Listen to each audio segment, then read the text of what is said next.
So I am a football fan. We're going to talk about Taylor and Travis Kelce. I do love the NFL. I love the games anyway. And I've been a wanderer all my life, so I don't really have a hometown. So when I pick a team, when I'm watching sports, I pick a team that interests me and usually has great players on it. And one of the things that always interests me is two players who are kind of different personalities, but who work really well together. So I love the '86 Mets with Keith Hernandez and Gary Carter. I love the '90 Lakers with Kobe and Shaq, the Patriots in football with Brady and Gronk, and now I follow the Kansas City Chiefs. I was joking with David Cohn, the sports guys, that I was enjoying watching the Chiefs and Bills fight for the right to get beaten by the Ravens. But in fact, when they played the Ravens, Lamar Jackson's great quarterback, but he was up against an Olympian god, and he just cracked. You could see it. He just couldn't understand why his greatness could not get past this guy who was just not of this world. The best game of the year, the Chiefs-Ravens, and now Chiefs are back going to the Super Bowl. Somewhere during the season, as I'm watching the game, I notice they're cutting away to the stands to look at Travis Kelce's girlfriend, who happens to be the most popular pop star in America. And I'm thinking, hey, I'm watching the game here, cut away twice and that's it. But it was like 16, 17 cuts. But I realized, of course, that now suddenly women are watching the NFL in droves just to see Taylor cheer for Kelce. They are obsessed with this affair. They are absolutely obsessed. And I'm thinking, Swift is always sleeping with some jackass. Why is this interesting? So I decided for an answer, instead of trying to come up with an answer about what women are thinking, which is that's a ridiculous thing to try to do, I would turn to an official girl. And so I went to my friend, Carol Markowitz. She's a mom and a columnist for the New York Post. And she moved to Florida, so I just assumed she'd been eaten by an alligator. But no, in fact, she's got her own show on iHeartRadio, the Carol Markowitz Show. And my whole family's been on it. And she discussed what this affair means to women. She talked about how women themselves, they can't stop watching. They're asking, why are we so fascinated by this? And this is what she had to say. This is cut one. Probably the most viral clip of this relationship is when the couple pulls up to Emilio's Belato's, a restaurant in New York City, and he moves her security guard away from the car door to open it for her. And he does it in kind of this I got it from here kind of motion. Women swooned. Why? Because it's manly and you like that. You want a man to behave like a man. You want the guy who opens the door and protects you and makes you feel safe. But worse is you've been tricked into believing you don't want that. And you've been tricked into believing that guy, the provider, the caretaker, the one who makes you feel like a woman, that liking him is somehow anti-feminist. So she goes on to say, too, that men are only too happy to give up that role because it's hard. It's hard to have to do the driving and the making the money and all that stuff and taking care of people. And you're the guy who gets punched when your wife gets in a fight with some guy. But women, that's what women want. They want a strong man, strong in body or strong in heart. You don't have to be a Travis Kelce. He's just representative of that. They want somebody to care for them. And the model for that relationship, I was just talking to Jordan Peterson about this, Beauty and the Beast, the rough, powerful beast. But for her, he's a prince. He's a rough, powerful beast, but his love for her transforms him into the prince. And in fact, in this hypersexualized age, 50 Shades of Grey is that story. They play at sexual domination, but in the end, they're playing, and at the same time, they're having children together. Now, sexual fantasies are a kind of story that we tell ourselves. They're not real life. Stories tell us about real life, but you have to translate them in real life.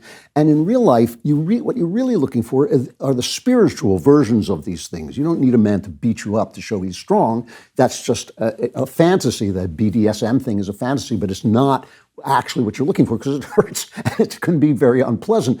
So that fantasy can either be transformed into a reality that has no moral base, like Andrew Tate. Oh yeah, I sleep with women and then I use them to make money by exposing them sexually. Or it can be Travis Kelce putting a protective arm around Taylor Swift. It's beautiful because he is protective of her. He is the man in the relationship, but she's also a fully expressed human being. You can't say she's not. She has her career, but it's the most important thing about her career is that she's expressing herself through her songs. In other words, this moment, this relationship is part of a conservative cultural opportunity, not a political opportunity. I know Taylor Swift, a pop star, she doesn't know anything about politics, so she's going to support Biden. I get it. And he did an ad for Pfizer, and these are really important. But culturally, this is imagery that works for us. Now, the left is losing the culture war. It's retreating in the culture war. You can see it all over. Their movies bomb. Their movies are bad. No one cares what they think about transgenderism. No one's interested. Their companies die when they put transgender people on their soda cans and all this stuff. And we know they're evil. Everybody knows now they're evil and wrong. Even the Democrats, the mid-range Democrats know it. But we have to take advantage of that moment, right? I mean, it's one thing for Ben to be the top rapper in the country. It's hilarious, and it's a wonderful joke. I thought it was absolutely, when he said Dr. Dreidel and Jupac, I almost fell out of my chair. I thought that was so funny, and that's great, because if you're not having a good time, you're not appealing and you're not doing anything. But, Taylor Swift has kissed a lot of froggy Andrew Tates, and now maybe we should be happy that she is providing us this imagery that we support and know is right. Instead, what do you have? You have Vivek Ramaswamy, who I told you is a very talented, eloquent opportunist, and he says it's a conspiracy. I wonder who's going to win the Super Bowl next month, and I wonder if there's a major presidential endorsement coming from an artificially, culturally propped up couple this fall. Just some wild speculation over here. Let's see how it ages over the next 8 months. What do you mean culturally propped up? Women love this person. They crowded those stadiums when she was doing her Eras tour. Now, take the win. Take the win. We're so angry all the time at every little passing illusion that goes by, that comes and goes. The left doesn't care about transgender people. They don't care about gay people. They don't care about black people. They care about the power, man. That's all they're after. And that's always going to be represented by different things. It's the power we're after. That's what we're trying to stop, is the power. You remember all those endorsements of Hillary Clinton by Hollywood stars? We were begging, please, Hollywood stars, endorse her. We love it when you endorse her, because nobody cares. Taylor Swift came to Tennessee and endorsed Marsha Blackburn, Senator Marsha Blackburn's opponent. I can't remember his name. It was something like Bresden or something like that. And Marsha smushed him. It was like 10 points, 11 points she beat him. The left is losing the culture, but we can't win it if we're just so angry at every little bubble that goes by for the current day. It's not that we shouldn't stop transgenderism. Of course we should. It's dangerous and evil. But that's the rage, and we're constantly playing defense because we're constantly focused on what they're doing instead of creating our own stuff. The Democrats have nothing. Iran murdered 3 of our soldiers, 2 of them women, in this lonely outpost in the Jordan. One of our drones was returning, and an Iran-backed militia, you know the story, I'm sure, sent in a drone, and they got confused thinking it might be our drone, but it was their drone, and attacked. And all these soldiers were hurt badly, and 3 were killed.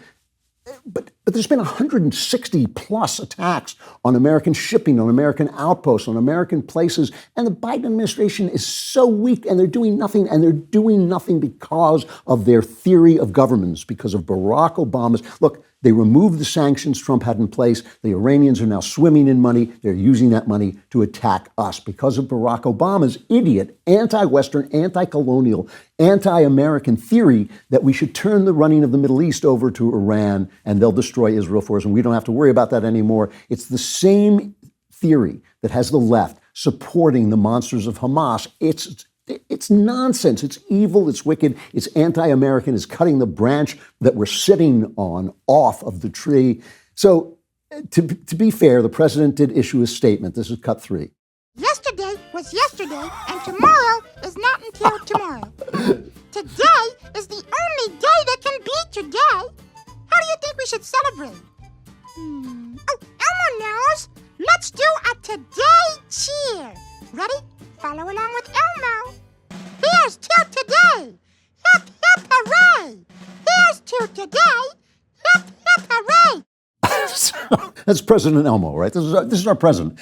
Elmo puts out a tweet, an ex-post, says, Elmo, I can't do the voice. I can't get my voice up that high. Elmo is just checking in. How is everybody doing? And everybody starts to say, they had what they call a trauma dump. We're depressed. Everything is coming apart. Everything's falling apart. People on the left, people on the right, everybody was totally depressed. So Elmo, a puppet, a guy who is basically a man's hand on a funny voice, says, wow, Elmo is glad he asked. Elmo learned that it is important to ask a friend how they are doing. Elmo will check in again soon, friends. Elmo loves you. Hashtag emotional well-being. The President of the United States, who was supposed to be in a meeting with the Joint Chiefs of Staff figuring out how to blow Iran off the face of the earth, he posts, I know how hard it is some days to sweep the clouds away and get to sunnier days. Our friend Elmo is right. And by the way, when they put this in the press and that tweet in the papers, they don't put in the Elmo is right. They cut it out because it makes him sound like the idiot he is. Even though it's hard, he says, you're never alone. It's true, you're never alone unless you happen to need a president to defend the country, then you're screwed. So here's the thing. The left has all this cultural power, all this cultural apparatus. Here is Stephen Colbert on the Taylor Swift conspiracy, and this was used to lead into a CNN report. So it's one venue using another venue so that they have this rolling effect of cultural power. Here's Colbert, cut 4. The Taylor Swift Super Bowl isn't making everyone happy because right-wing dinguses like Vivek Ramaswamy are claiming this whole thing is a conspiracy, suggesting that the Super Bowl will be rigged for the Chiefs to set the stage for Taylor Swift's Biden endorsement. What? That's whack, Jack. Come on. So, and then, of course, there's Colbert's attack on Biden for tweeting a puppet, a man's hand with a voice, a funny voice attached. That's what the President of the United States is doing. Oh, no, there's no jokes about that. There are no jokes about that. Look it up. You'll find the only person joking about it is the DailyWire, is people like us, because they have all this apparatus, because they're in a culture fight. See, this is the thing. Someone is fighting the culture war and losing, the left. Someone isn't fighting the culture war at all, which is the right, because we haven't got the joy. We haven't got the joy and understand who we are, because the thing that we believed in is slipping away. And there's no way to bring back. We're not going back to the 50s. I've been saying this since I started this podcast. It is not happening. That's not the way things work. You don't go back. You have to go into the future. And if you don't fight for the future, you can't win. If you love that, and I know you did, like and subscribe to The Andrew Klavan Show wherever you get your podcasts.